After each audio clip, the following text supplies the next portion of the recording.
Right, you ready, gang? We are here on day one of our 10 ways to make money for your exciting big adventures.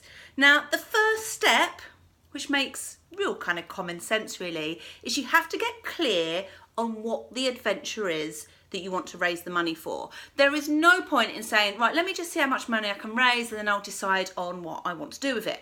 Doesn't work like that. You have to get really clear on the one adventure that you're interested in. So it could be, like for me, for a long time, I had a bucket list of races that I wanted to do. You may have to decide. You may have to have a look at kind of the race calendar if that's what you're looking at, or your dream board of holiday destinations you'd like to go to, or courses you might want to set up. Whatever it is that you want to raise money for with this program, you have to get specific and choose just one. Okay, and I want you to be really specific. So this is not about saying I want to raise money to go to a trip to the States. No, not clear enough. I want you to get real nitty gritty, detailed. Okay, so if you want to go to the States, I want to know which state. I want to know whereabouts in that state, what you're going to do in that state. I want you to get really, really clear on what your adventure is. The clearer you can be on your adventure, what it entails, the easier day 2, day 3, day 4, day 5, and all of those things are going to be about. Now, here comes the tricky bit. Not only are you going to choose your adventure. Do you remember those books? Choose Your Own Adventures, sorry.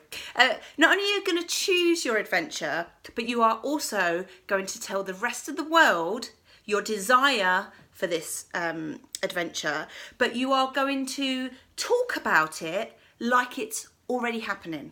Okay, so I want you to put it out into the universe that you have a desire to do this thing. Now I'm going to give you a real kind of simple example of a time when I did this. So I have ongoing lists of things that I want to do. Some of them are big, some of them are small.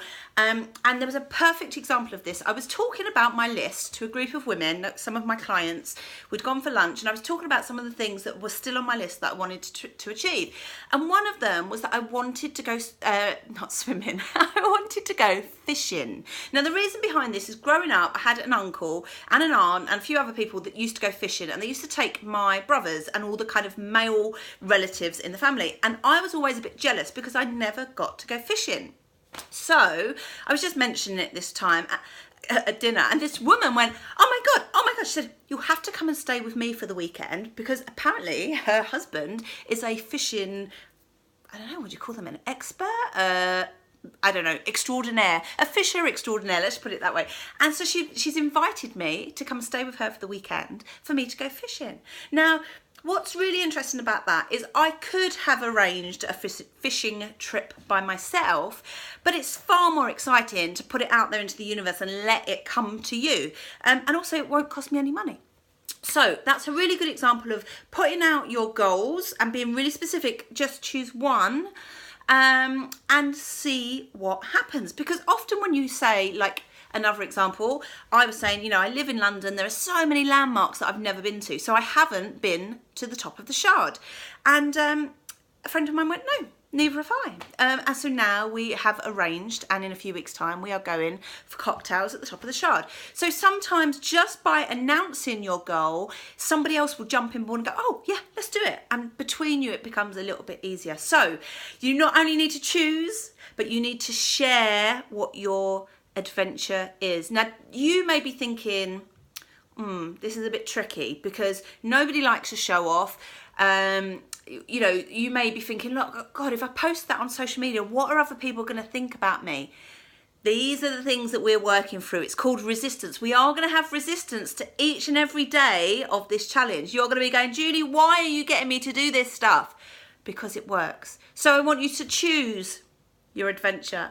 I want to share your adventure, and I also want you to get used to thinking and talking about your adventure as though it's a no-brainer, like it is absolutely happening. I don't want you to start worrying about how much it costs, when you're going to go, all of these kind of things.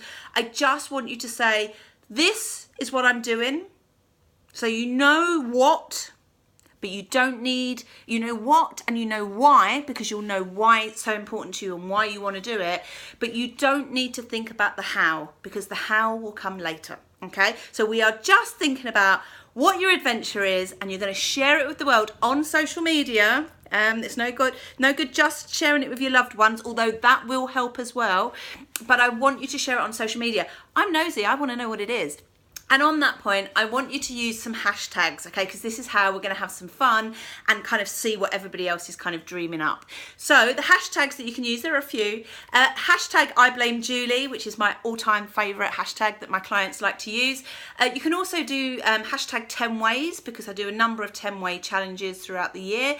And you can also use hashtag living a bigger life. As I said, Instagram and Twitter are my kind of preferred place to do this, but you can also do it on either of my Facebook pages.